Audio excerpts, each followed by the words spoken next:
Nana disappears at the festival square. His siblings went in search of him. An old man told them, Madame Iroko has taken him. She lures children who eat carelessly and takes them away forever. Once upon a time, in the heart of a small African village, surrounded by lush forests and flowing rivers, there lived a kind but stern mother named Mama Nkem. Mama Nkem was a woman of great wisdom and strength, known for her discipline and love for her children. Obinna, Chidema, Ekene, and the youngest, Nana. Mama Nkem was particularly strict about food. You must never eat anyhow, she would often warn, wagging her finger with a firm look.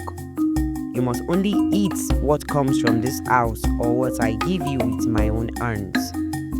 The children would nod, though they never truly understood the meaning behind her words. To them, food was just food, a pleasure that sometimes came from friends or strangers at the market, or even during playful wanderings near the forest edge. Among the 4 children, Nana, the youngest and most curious, was also the most rebellious. Nana loved food more than anyone else in the family, whether it was roasted corn, palm nuts soup, fried yams, or honey-smeared buns. His mouth watered at the mere thought of eating. He would often sneak behind Mama Nkem's back to taste forbidden things, laughing as he wiped crumbs off his mouth. One afternoon, while the sun beat down on the earth and the birds hid in the cool shade of trees, Mama Nkem gathered her children. Her voice was low, yet stern. I'll be traveling to the next village to visit your auntie. It is important that you stay in the compound and behave yourselves. Do not go wandering about, and most importantly, do not take food from strangers. Are we clear? Yes, Mama, the children chorused. But Nana in his heart paid little attention to the warning. As soon as Mama Nkem packed her basket and disappeared down the dusty path, he began plotting how he could indulge in his love for food. The village was bustling that day as people prepared for the annual harvest festival. Drums beat rhythmically in the distance. Children laughed and played, and women roasted meats and fish in great clay pots, the aroma wafting through the air like a sweet temptation. Nana could hardly sit still. Obinna, I'm going to play near the festival square, Nana said casually, trying to sound innocent. Mama said we shouldn't leave the compound, Obinna reminded him sharply. I will not go far, Nana assured him. But before anyone could say another word, he darted out through the wooden gate, his little feet kicking up dust as he ran toward the sounds and smells of the festival. As he reached the square, his eyes widened in delight. Everywhere he looked, there was food. Skewers of roasted meat sizzled over open flames. Golden fritters and bean cakes lay stacked high in wooden trays. Jugs of palm wine glistened in the sun, and fruits were sliced into colorful pieces. Nana could hardly resist. It was then that he noticed a woman sitting alone under a large mango tree. She was dressed in bright red wrappers and adorned with bangles that jingled as she moved. Her face was hidden under a large hat, but her voice was sweet when she called out, "Little boy, are you hungry?" Nana hesitated. Mama Nkem's voice echoed in his heart. Do not take food from strangers. But then he looked at what the woman held. a large bowl of steaming jollof rice, topped with fried plantains and meat. The smell was heavenly. Come, the woman said, a smile barely visible under the shadow of her heart. Eat, you must be hungry from all this running around. Nana's stomach grumbled. He thought to himself, how can one bowl of rice hurt me? After all, the woman looked kind. Surely she meant no harm. So he stepped forward, his small hands trembling with excitement as he grabbed the spoon. He ate hungrily, the rice and plantains disappearing quickly. The woman chuckled softly, her bangles jingling louder now. You like it, don't you? She asked. Nana nodded, smiling with satisfaction. Good, the woman said, her voice now carrying an odd chill. Because you are coming with me. Before Nana could react, the woman grabbed his wrist with surprising strength. Her fingers felt like iron claws, and her heart suddenly lifted, revealing a face that made Nana's blood run cold. Her eyes were black as coal, deep and endless. Her mouth, now twisted into a cruel smile, revealed sharp teeth like that of a wild beast. Let me go, Nana cried, his voice trembling with fear. You ate my food, the woman hissed, and now you belong to me. The woman's bright red wrapper turned to smoke, swelling around them as the ground beneath Nana's feet began to shift. The festival sounds faded, replaced by the distant cries of strange birds and the eerie whistle of the wind. Nana realized with a sinking heart that he was no longer in the village square. He was in a dark forest, a place he had never seen before. Meanwhile, back at the compound, Obinna noticed that Nana had been gone for too long. Where is Nana? Chidinma asked, her voice worried. He went to the festival square, Obinna said, grabbing Ekene's hand. We need to find him before Mama comes back. The three siblings ran as fast as they could, their hearts pounding with fear. When they reached the festival square, they looked everywhere, calling out for their brother, but Nana was nowhere to be found. Where could he be?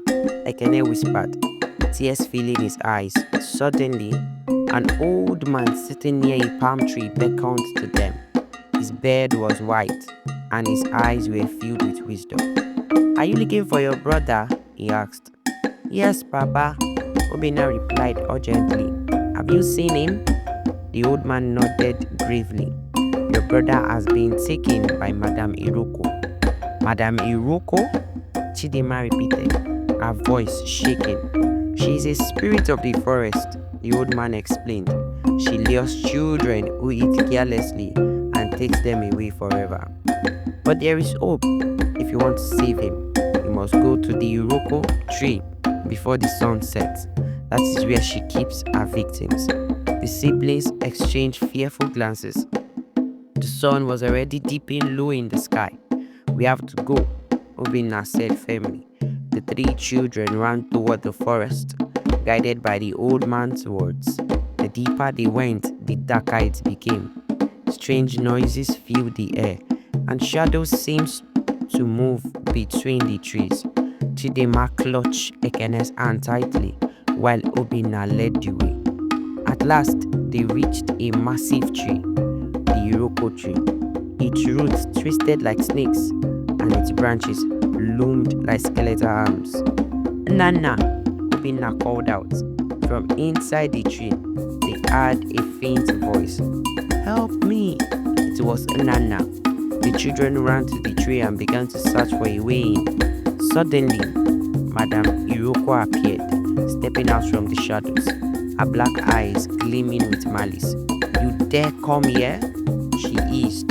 Obinna stood still despite his fear. Give us back our brother. Madame Iroko laughed, her voice echoing through the forest. He ate my food. Now he is mine. We will trade for him. Chidinma cried, her voice bold. Madam Iroko paused, considering. A trade, you say? Very well. If you can answer my riddle, I will set him free. But if you fail, you all belong to me. The children nodded. What is your riddle? Obinna asked bravely. Madam Iroko smiled a wicked smile and began speaking. I speak without a mouth and hear without ears. I have no body, but I come alive with the wind. What am I? The siblings stared at each other, their hearts pounding. The forest grew even darker, and a chill ran through the air. They knew they had only one chance to answer correctly. Obinna thought hard. His brow furrowed. Speak without a mouth, hear without ears. Nobody, but alive with the wind. The answer teased his mind like a whisper. Ekene began to cry softly, and Chidinma whispered, Obinna, we can't lose Inanna. Suddenly, it came to Obinna. He gasped and shouted, An echo! The answer is an echo. Madam Iroko's face twisted in rage, her black eyes flashing like thunderclouds. No, she hissed as the ground trembled, but she could not deny the truth. The roots of the Iroko tree shook violently, and with a loud crack, the tree split open. Out stumbled Nana, weak, pale, but alive. Run, Obinna yelled, grabbing Nana's hand. The children turned and sprinted through the forest, Madam Iroko's furious screams echoing behind them.